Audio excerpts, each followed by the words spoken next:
The entire Lagos market went silent when the poor orphan everyone ignored stepped out of the rain, and a billionaire called her by her father's name. The crowd gathered around Bridget as police vehicles stopped beside the busy Lagos street. For years, people had watched her struggle. They had seen her sell groundnuts under the hot sun. They had watched her walk barefoot through dirty streets. Nobody knew that the girl they ignored was the daughter of one of Nigeria's greatest businessmen. Uncle Vincent stood frozen. His confident smile had disappeared. Richard Coleman looked at him calmly. "Vincent, do you really think the truth would stay buried forever?" Vincent forced a laugh. "I don't know what you are talking about. This girl is just a street hawker." Richard looked at Bridget. "Tell me something, young lady. Do you remember your father's company?" Bridget nodded slowly. "Johnson Global Holdings." The crowd gasped. Richard smiled sadly. "She remembers." Vincent quickly interrupted. "She must have heard that name somewhere." But Richard pulled out an old document from his briefcase. "This is your father's handwriting." Bridget looked at the paper. The signature, the writing, the familiar words. Her eyes filled with tears. "Daddy." For the first time in years, she felt close to him again. But before Richard could reveal more, Vincent made a secret phone call. Destroy everything connected to David Johnson. Because he knew one thing: if those documents survived, his entire life of lies would collapse. The next morning,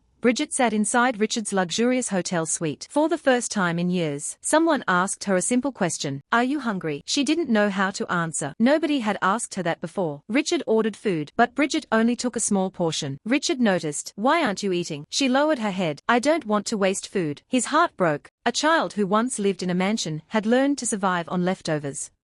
Meanwhile, at Vincent's house, panic had taken over. His wife Clara shouted, "What are we going to do? If they discover the inheritance, we lose everything." Vincent walked back and forth. "They cannot prove anything." Clara smiled. "What about the old lawyer?" Vincent suddenly stopped. The old lawyer, Mr. Adiwale, the only person who knew the truth about David Johnson's final wishes. But there was a problem. Mr. Adiwale had disappeared 3 years earlier. Everyone thought he was gone forever. Nobody knew he had been waiting for the right moment to return. And now, the moment had arrived. Richard and his legal team searched through old records. They discovered something shocking. The official documents Vincent presented after David's death were incomplete. Pages were missing. Signatures were manipulated. Important information had vanished. Richard looked at the lawyers. Someone planned this. The investigation led them to one place: a forgotten storage facility outside Lagos. Inside was a locked box. A box David Johnson had prepared before his death. The lawyer opened it carefully. Inside were a personal letter, a video recording, and the original will. Everyone became silent. Richard pressed play. A familiar face appeared on the screen. It was Chief David Johnson. Bridget covered her mouth. "Daddy." Her father looked older than she remembered, but his smile was the same. "My dear Bridget, if you are watching this, it means I am no longer with you." Tears rolled down her cheeks. "I want you to know one thing. You were always my greatest treasure." Then David revealed a shocking secret. "I knew someone close to me might try to take what belongs to you." Richard looked at Vincent's name on the document. The truth was finally coming out. When Vincent learned the original will had been found, fear turned into anger. He knew he couldn't allow Bridget to reclaim her life, so he created a dangerous plan.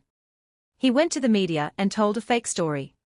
"An unknown businessman is trying to steal my niece's inheritance." The news spread quickly. People began questioning Richard. Was he really helping Bridget, or did he want her fortune? Bridget watched the television silently. Doubt entered her heart. After everything she had suffered, could she trust another person? That night, Richard found her sitting alone. "I understand why you're afraid." Bridget looked at him. "Everyone who promised to protect me left me." Richard sat beside her. "Your father once saved my life. He trusted me with one responsibility: to protect you if anything ever happened." Bridget wiped her tears. Then Richard handed her something. A small necklace. She immediately recognized it. It was her mother's necklace. "My mother." Richard nodded. "Your mother gave this to me before the accident." Inside the necklace was a hidden message. A message nobody had ever seen. The necklace was opened carefully. Inside was a tiny piece of paper. Written in her mother's handwriting were 5 words. "The truth will set you free." But underneath those words was something else. A hidden location. Richard immediately recognized it. The family estate. Amara's old home. The mansion where she spent her happiest years. But there was a problem. Vincent still controlled the property. The next morning, Richard, Bridget, and the lawyers arrived at the mansion gates. The place that once belonged to her family was now occupied by the people who destroyed her life. Vincent came outside. "You have no right to enter." The lawyer stepped forward.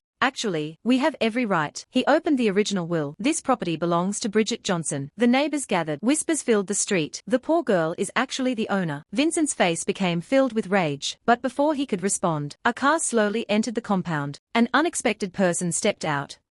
Someone who knew Vincent's darkest secret. Everyone watched as an elderly man stepped out of the car. Vincent immediately recognized him. His face turned pale. No, it was Mr. Adewale, the lawyer who disappeared 3 years ago. The man who prepared David Johnson's final will. Richard smiled. We found him. Mr. Adewale looked at Bridget. I am sorry it took so long. Bridget walked closer. Do you know my father? The old lawyer nodded. I knew your parents very well. Then he turned toward Vincent. And I know what you did. The entire compound became silent. Vincent shouted, don't listen to him. But Mr. Adewale pulled out a folder. 3 years ago, you forced me to change documents that belonged to Bridget. The crowd gasped. I refused. So you threatened me. Vincent began shaking. The truth he had buried for years was finally standing in front of him. Mr. Adewale opened the folder. Inside this file is proof of everything. Richard looked at Bridget. Your nightmare is almost over. But nobody noticed. Someone inside Vincent's house was secretly listening. Someone who had another shocking confession. And that confession would change everything.